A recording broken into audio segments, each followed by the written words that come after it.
তাজমহল বিশ্বের অন্যতম আইকনিক এবং সুন্দর স্মৃতিস্তম্ভ, বহু রহস্য এবং আকর্ষণীয় গোপনীয়তায় আবৃত। এটা নতুন করে বলার প্রয়োজন নেই যে শাহজাহান তার প্রিয় স্ত্রী মুমতাজের স্মৃতিতে এটি নির্মাণ করেছিলেন।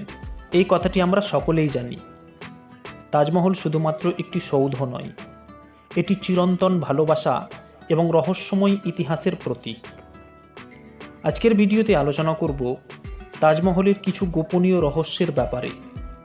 তো শুরু করছি আজকের এই ভিডিও।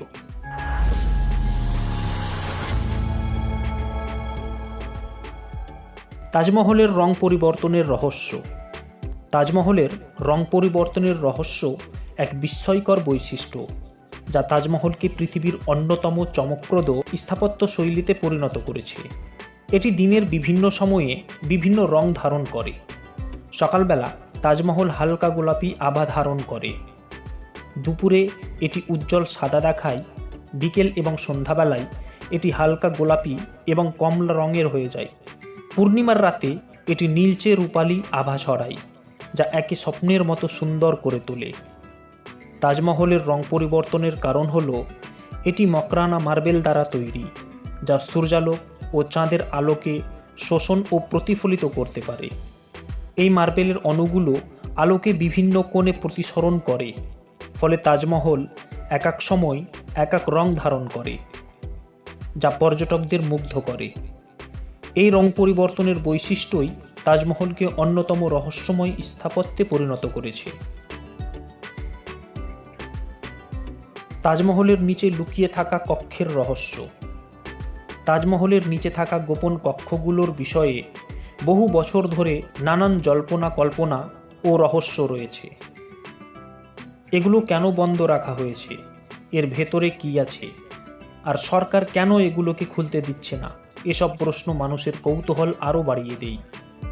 তাজমহলের মূল কাঠামোর নিচে প্রায় 20টি সিল করা কক্ষ রয়েছে, যেগুলো সাধারণ মানুষের জন্য প্রবেশযোগ্য নয়। অনেক গবেষক মনে করেন এই কক্ষগুলোতে তাজমহল নির্মাণের গোপন দলিল বা নকশা থাকতে পারে। কেউ আবার মনে করেন এই কক্ষগুলোর ভেতরে মুমতাজের আসল সমাধি রাখা হয়েছে। এই কক্ষগুলিতে কি আছে তা কেউ নিশ্চিতভাবে জানে না, তবে অনেকের বিশ্বাস এই কক্ষে শাহজাহান বা মুমতাজের ব্যক্তিগত ধন সম্পদ সংরক্ষিত থাকতে পারে, তবে কোনো প্রমাণিত তথ্য না থাকায় এটি শুধু কল্পনা।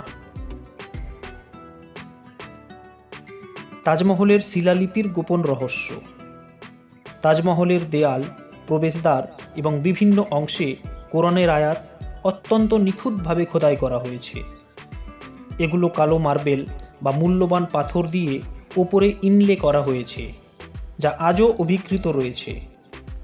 তাজমহলের মূল প্রবেশদ্বারে কোরআনের একটি গুরুত্বপূর্ণ আয়াত লেখা রয়েছে, যেখানে বলা হয়েছে, হে প্রশান্ত আত্মা, তুমি তোমার প্রতিপালকের দিকে ফিরে এসো। খোদাই করা শিলালিপিগুলোতে এমন এক গাণিতিক কৌশল ব্যবহার করা হয়েছে যা অপটিক্যাল ইলিউশন তৈরি করে।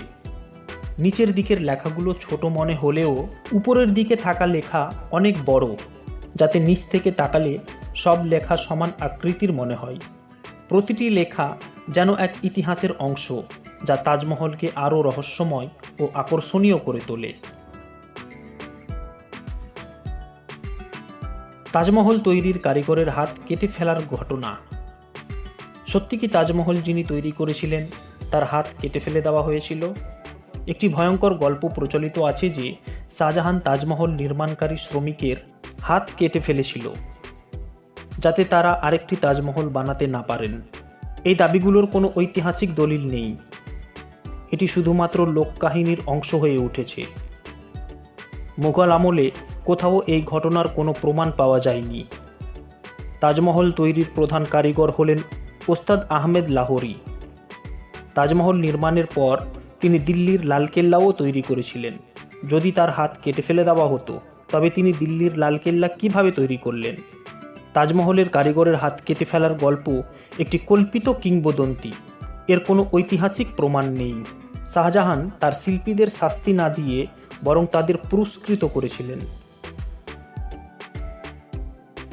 তাজমহলের দৃষ্টিভ্রম। তাজমহলের দৃষ্টিভ্রমের গোপন রহস্য হল এর স্থাপত্য শৈলীর এক আশ্চর্য কৌশল, যা দর্শনার্থীদের জন্য এক অনন্য অভিজ্ঞতা তৈরি করে।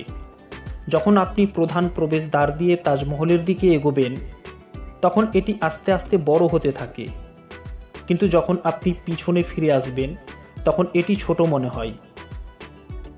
তাজমহলকে দূর থেকে দেখলে মনে হয় তাজমহল স্থির নয়, বরং একটু সরে যাচ্ছে, যা তাজমহলকে আরও জাদুকরী মনে হয়। তাজমহলের চারপাশের 4টি মিনার সামান্য বাইরের দিকে হেলে তৈরি হয়েছে, ভূমিকম্প হলে যাতে তাজমহলের ক্ষতি না হয়।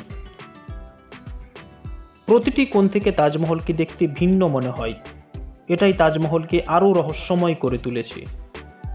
তো বন্ধুরা, এই ছিল আজকের ভিডিওটা ভালো লেগে থাকলে অবশ্যই একটা লাইক করবেন এবং এই চ্যানেলটিকে সাবস্ক্রাইব করে পাশে থাকবেন। ধন্যবাদ।